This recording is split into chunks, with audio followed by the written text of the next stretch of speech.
ఓం శ్రీ మాత్రే నమః. అందరికీ నమస్కారం. ఈ ఆధునిక యుగంలో ప్రతి ఒక్కరము కూడా పరిగెడుతూనే ఉంటాము. ఉద్యోగరీత్యా, ఇంటి పనుల రీత్యా సమయం అనేది దొరకదు.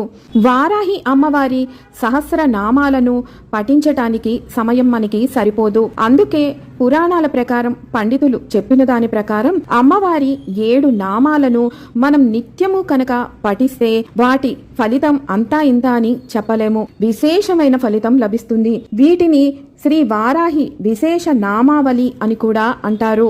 అమ్మవారి ఆ విశేష 7 నామాలు ఏంటో ఇప్పుడు తెలుసుకుందాము.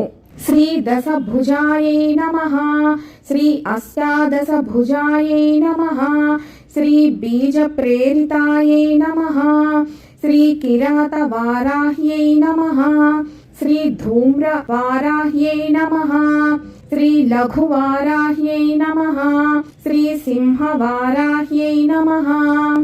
బీజాక్షరాలు చదివేవారు అయితే శ్రీకి బదులు ఓం, ఐం, గ్లౌం అనే బీజాక్షరాలను చేర్చి ఈ 7 నామాలను చదువుకోవచ్చు.